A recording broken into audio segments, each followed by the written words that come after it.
ఈ టోటల్ స్టోరీలో ఒక పర్సన్‌కి మంచి జరిగింది. అది స్టార్ట్ చేసినప్పటి నుండి ఇప్పటి వరకు ఇలాంటి ఇన్సిడెంట్స్ 5 అయ్యాయంట. ఇలాంటి ఇన్సిడెంటే రీసెంట్‌గా జూన్ 7న కూడా అయింది. 2025.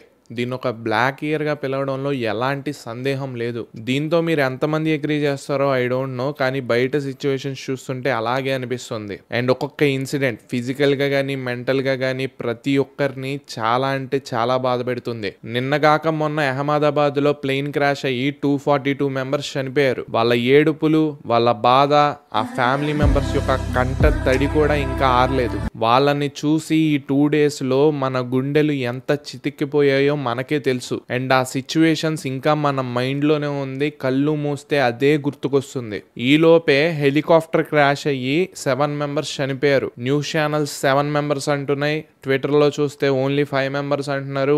యాక్యురేట్ నెంబర్ లేదు. కాసేపు మనం 7 అనుకుందాం. ఒకవేళ నేను చెప్పింది రాంగ్ నెంబర్ అయితే నెక్స్ట్ వీడియోలో మనం దాన్ని రెక్టిఫై చేద్దాం. అసలు ఏం జరుగుతుంది 2025లో? ఒక పక్క చిన్నస్వామి స్టేడియం స్టాంపేడ్, ఇంకో పక్క ప్లేన్ క్రాష్ ఎక్సెట్రా ఎక్సెట్రా. ఇంకా ఈ 2025 ఎంత మందిని బలి తీసుకుంటుందో తెలియని సిచ్యువేషన్ లో ఇవాళ మనం ఉన్నాం. స్టోరీలోకి వెళ్తే ఒక ఆర్యన్ ఏవియేషన్ హెలికాప్టర్ ఇది కేదార్నాథ్ డ్యామ్ నుండి గుప్త కాశీకి వెళ్తుంది. పైలట్ తో సహా ఈ హెలికాప్టర్ లో 7 మెంబర్స్ ఆన్ బోర్డ్ ఉన్నారు. ఉత్తరాఖండ్ ఫారెస్ట్ దాకా వచ్చిన ప్లేన్ రీజన్ స్పెసిఫిక్ గా తెలియదు.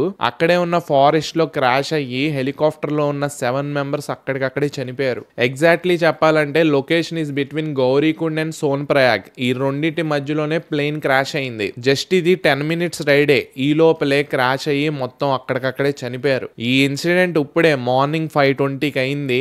ఇందులో ఉన్న 7 మెంబర్స్ లో 6 పిలిగ్రిమ్స్ ఉన్నారు. అలాగే ఒక పైలట్ ఉన్నాడు. అందులో 5 అడల్ట్స్ ఉన్నారు. అంటే 5 పెద్దవాళ్ళు ఉన్నారు. అలాగే ఒక 23 month old child, girl child తిను క్రాష్ లో చనిపోయింది అనేసి UCADA చెప్తుంది. అంటే Uttarakhand civil aviation development authority ఈ స్టేట్మెంట్ ఇచ్చింది. క్రాష్ కి రీజన్ కూడా చెప్తున్నారు. బట్ ఇది యాక్యురేట్ కూడా అవ్వకపోవచ్చు. చోపర్ కేదార్నాథ్ డ్యామ్ విజిట్ చేశాక అక్కడి నుంచి రిటర్న్ వస్తుంది. అక్కడ వెదర్ కండిషన్స్ అనేవి ఫుల్ గా చేంజ్ అయిపోయినాయి. మేబీ బ్యాడ్ వెదర్ కండిషన్స్ అయి ఉండొచ్చు. ఇలాంటి టైంలో ఎవరు కూడా చాపర్ ని తీసే సాహసం చేయరు. బట్ ఒకవేళ చేస్తే అది మాక్సిమం పైలట్ తప్పు అయి ఉండొచ్చు.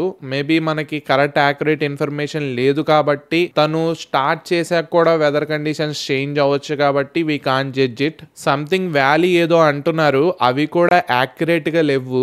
వ్యాలీ నుండి బయటికి తీసుకొచ్చే టైంలో క్రాష్ అయింది అనేసి అంటున్నారు. అది ఏ వ్యాలీ అనేది మనకి సర్టెన్ ఇన్ఫర్మేషన్ అనేది లేదు. వీళ్ళు వెళ్ళడం బాగానే వెళ్ళారు. కానీ ఆఫ్టర్ విజిటింగ్ కేదార్నాథ్ రిటర్న్ జర్నీలో డ్యూ టు బ్యాడ్ కండిషన్స్ ఈ ప్రమాదం జరిగింది. ఎగ్జాక్ట్లీ చెప్పాలంటే పైలట్ ఆ వ్యాలీ నుండి చాపర్ ని బయటికి తీసుకొచ్చే టైంలో గురీకుండ్ లో ఒక ప్లేస్ లో ఒక ఫారెస్ట్ లో క్రాష్ చేశాడు. మొత్తం NDRF అండ్ SDRF అక్కడ ఆపరేషన్ స్టార్ట్ చేసాయనేసి డిస్ట్రిక్ట్ టూరిజం డెవలప్మెంట్ లో ఆఫీసర్ అయిన రాహుల్ చౌబే గారు చెప్తున్నారు. వాళ్ళ టోటల్ బయోడేటా మొత్తం ఏమీ బయటికి రాలేదు.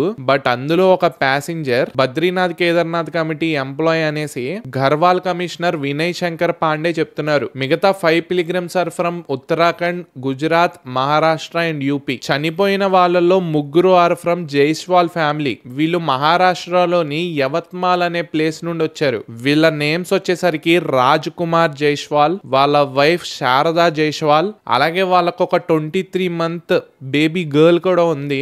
తన పేరు కాశీ రాజ్ కుమార్ జైస్వాల్. ఈ 3 అక్కడికక్కడే ఆ హెలికాప్టర్ లోనే చనిపోయారు. ఇక్కడ సాడ్ థింగ్ ఏంటంటే ఆ 23 ఇయర్ ఓల్డ్ బేబీ ఇంకా తనకు ఊహ కూడా తెలిసి ఉండదు. అక్కడికక్కడే చనిపోయింది. ఈ టోటల్ స్టోరీలో ఒక పర్సన్ కి మంచి జరిగింది. ఇందులో హ్యాపీ థింగ్ ఏంట్రా అంటే వాళ్ళ అబ్బాయి వివాన్ ఈ యాక్సిడెంట్ నుండి సేవ్ అయ్యాడు. బికాజ్ అతను ఈ ట్రిప్ కి రాకుండా వాళ్ళ తాతయ్యతో ఉండిపోయాడు. నిజంగా అతన్ని ఆ దేవుడే కాపాడాడు, ఇంకెవరో కాపాడారో తెలియదు కానీ ఇట్స్ లైక్ వాళ్ళ ఫ్యామిలీ మొత్తంలో ఒక అబ్బాయే సేవ్ అయ్యాడు. ఇప్పుడు అతనికి వాళ్ళ మదర్ లేదు, వాళ్ళ చెల్లి లేదు, ఓన్లీ ఆ ఒక్క పర్సనే ఉన్నాడు. మొత్తం ఫ్యామిలీ అంతా ఒక ట్రిప్ లో చనిపోయి ఆ ఒక్క పర్సనే మిగిలితే తనకి ఎంత హార్ట్ బ్రేక్ అయిద్దో కదా. బట్ తప్పదు, తను ఈ సిచ్యువేషన్ ని యాక్సెప్ట్ చేయాలి. అక్కడే లోకల్స్ ఉంటారు కదా, వాళ్ళ క్యాటిల్ కి వాళ్ళు ఫుడ్ తీసుకురావడానికి లైక్ గ్రాస్ సంథింగ్ పెడతా ఉంటారు కదా, అది తీసుకురావడానికి ఫారెస్ట్ కి వెళ్ళారు. ఆ టైంలో ఈ క్రాష్ ని వాళ్ళు అబ్జర్వ్ చేసి హైయర్ ఆఫీషియల్స్ కి ఇన్ఫర్మేషన్ ని ఇన్ఫార్మ్ చేసిన వెంటనే NDRF national disaster management force అలాగే SDRF state disaster management force 7 కల్లా గురికుండ్ కి రీచ్ అయ్యి అక్కడ నుంచి వే ఆఫ్ ట్రాన్స్పోర్ట్ ఏం లేదు, బికాజ్ అదంతా ఫారెస్ట్ కదా.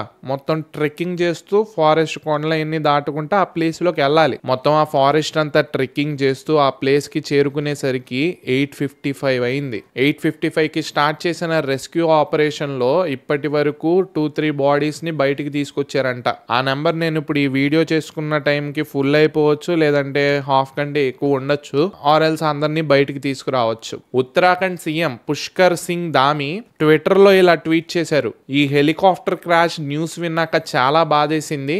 SDRF and local administration rescue operation start చేశారు అనేసి ట్విట్టర్ లో ఆయన ట్వీట్ చేశాడు. అలాగే ధామి గారు ఏమంటున్నారంటే, ఇకపై జరిగే హెలికాప్టర్ ఆపరేషన్స్ ఏ అయినా గానీ, హెలి ఆపరేషన్స్ ఏ అయినా గానీ మీరు స్ట్రిక్ట్ ఎస్ఓపి ప్రిపేర్ చేయాలనేసి ఒఫీషియల్స్ కి ఇన్ఫార్మ్ చేశారు ఆయన.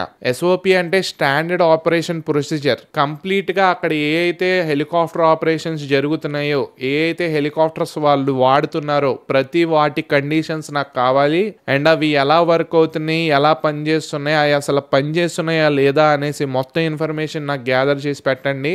అండ్ హెలికాప్టర్ నడిపే వాళ్ళు కూడా పర్ఫెక్ట్ వెదర్ కండిషన్స్ చూసుకుని, అలాగే వెదర్ అనుగుణంగా ఉందా లేదా, సేఫ్ గా వాళ్ళు రీచ్ అవ్వగలరా లేదా అవన్నీ చూసుకునే ట్రిప్ స్టార్ట్ చేయాలి అనేసి ఆయన స్ట్రిక్ట్ వార్నింగ్ ఇచ్చారు. May 2న portals of Himalayan Kedarnath temple ని స్టార్ట్ చేశారు. అది స్టార్ట్ చేసినప్పటి నుండి ఇప్పటి వరకు ఇలాంటి ఇన్సిడెంట్స్ 5 అయ్యాయంట. ఇలాంటి ఇన్సిడెంటే రీసెంట్ గా June 7న కూడా అయింది. June 7న ఒక హెలికాప్టర్ కేదార్నాథ్ వెళ్తూ ఉండగా హెలికాప్టర్ లో ఒక టెక్నికల్ స్నాగ్ వచ్చింది. బట్ చుట్టూరా చూస్తే మొత్తం ఫారెస్టే, కనీసం ఒక గ్రీన్ ల్యాండ్ కూడా ఉండదు ఎక్కడ ల్యాండ్ చేద్దామన్నా హెలికాప్టర్ ని. ఇంకా పైలట్ ఏం చేయాలో తెలియక హైవే ఉంటది కదా, దాని మీద ఎమర్జెన్సీ ల్యాండింగ్ చేశాడు. అది చాలా డేంజర్ గా బిల్డింగ్స్ మీదకి వెళ్ళిపోయింది. అంటే క్రాష్ కి చాలా ఇంచ్ గ్యాప్ లో తప్పించుకుంది. అది టైల్ రాటర్ ఉంటది కదా, అది వెళ్ళి కార్ మీద పార్క్ అయింది. ఈ ఇన్సిడెంట్ జరుగుతున్న టైంలో ఆ చోపర్ లో 5 మెంబర్స్ ఉన్నారు, ఒక పైలట్ ఉన్నాడు. ఆ 5 మెంబర్స్ కి ఏం కాలేదు, మొత్తం సేఫ్ గానే ఉన్నారు, వెనకాల ఉన్నారు కాబట్టి మొత్తం అందరూ సేఫ్ గా హైవే మీద దిగిపోయారు. కానీ ఈ పైలట్ కి మాత్రం మైనర్ ఇంజురీస్ అయ్యాయంట. సో ఇది Kedarnath helicopter accident story. So ఇవన్నీ చెప్తున్నాం గానీ చెప్తుంటే నెక్స్ట్ డే ఏమవుతుందా అని భయం వేస్తుంది. 2025 అనేది మొత్తం ఇలాంటి ఇన్సిడెంట్స్ తోనే నిండిపోయింది. ఆర్సీబీ ఫైనల్ గా కప్పు కొట్టిందన్న ఆనందం 2 days కూడా ఉండలేదు. నెక్స్ట్ రోజే స్టాంపేడ్ జరిగి ఎంతో మంది చనిపోయారు. అండ్ సడన్ గా అంత పెద్ద ప్లేన్ క్రాష్ అవడం ఏంటి, దానికి ఇప్పుడు వరకు రీజన్ లేదు. 3 months అవుతుందంట మొత్తం ఆ బ్లాక్ బాక్స్ లో నుంచి డేటా రిట్రీవ్ చేయడానికి 3 months పట్టిద్ది. So that's it guys. ఇంకెవరైనా సబ్స్క్రైబ్ చేసుకోకపోతే మేక్ షూర్ టు సబ్స్క్రైబ్. ఉంటా, బై.